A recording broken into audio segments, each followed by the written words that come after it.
So today I want to talk about that box camera that I didn't actually need.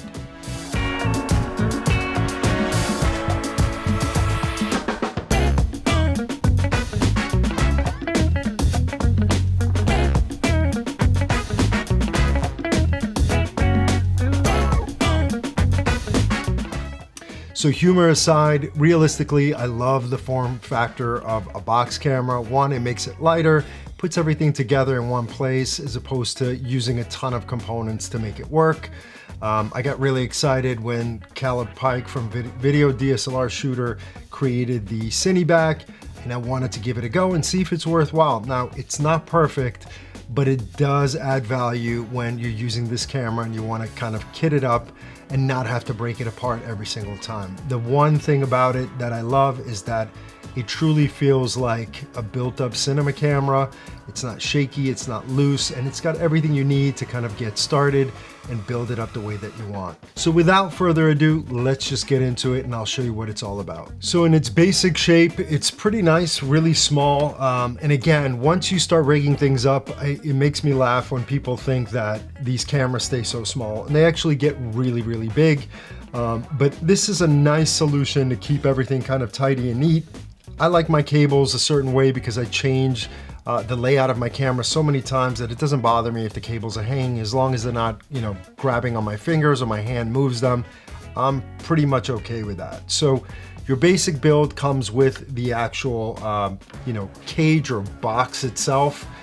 Your monitor would just kind of go in here, which is really nice.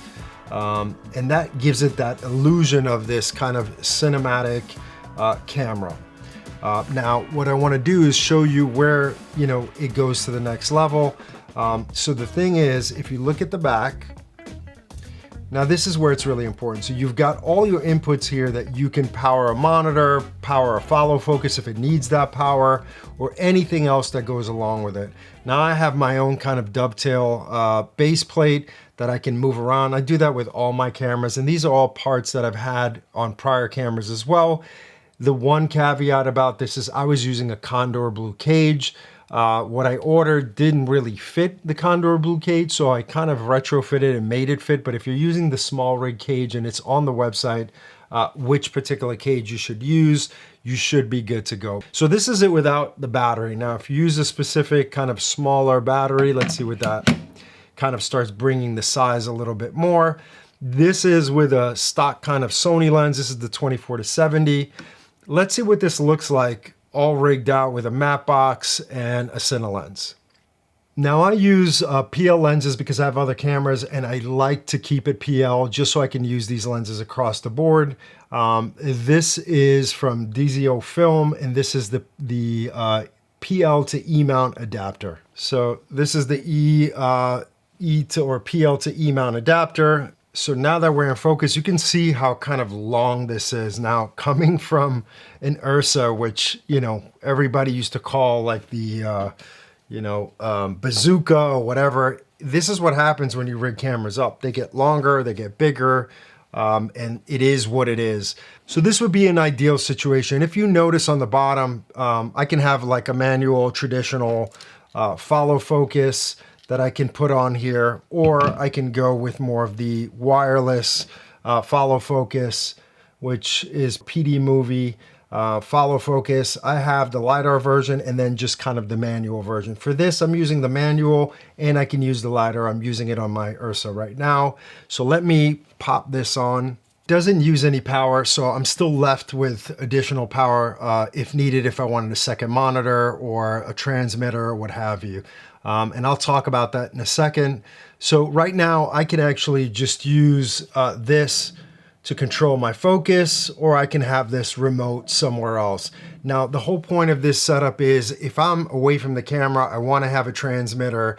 And I'll talk about all the breakdown of all the pieces that I use for this camera, but I use the M1 Holy Land monitor. This gives me a transmission.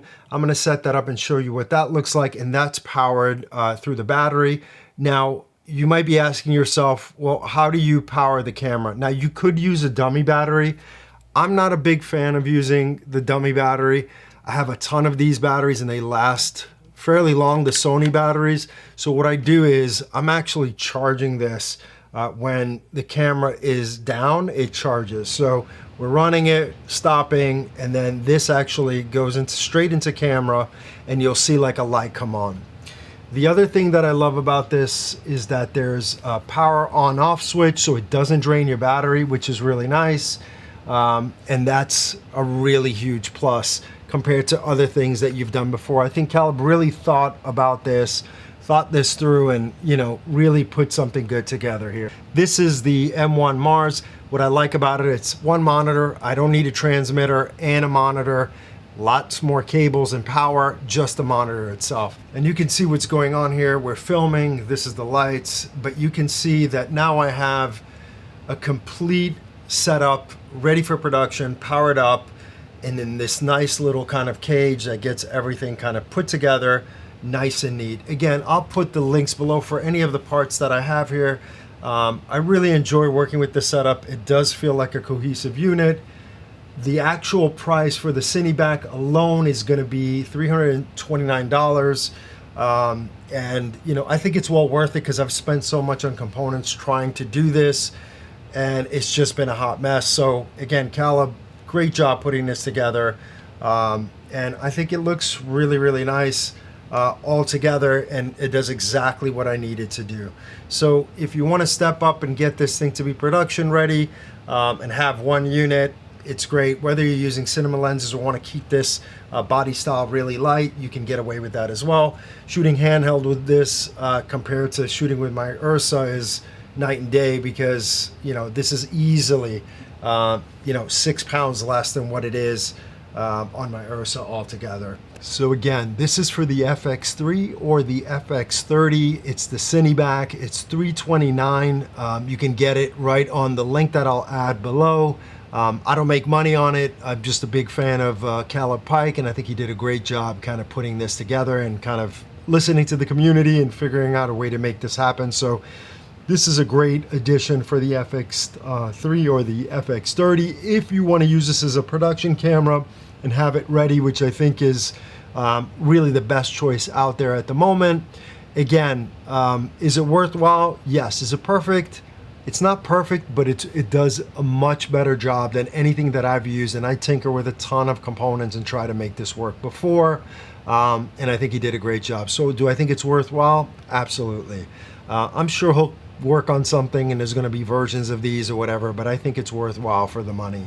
Again, this gives me an all-inclusive kit that I need, whether I need a transmitter on here, additional power, and everything I need to get this going. Again, I will leave the links below for everything I have set up here if you're interested. I really appreciate you guys watching, and I will see you guys on the next one. Talk to you guys soon.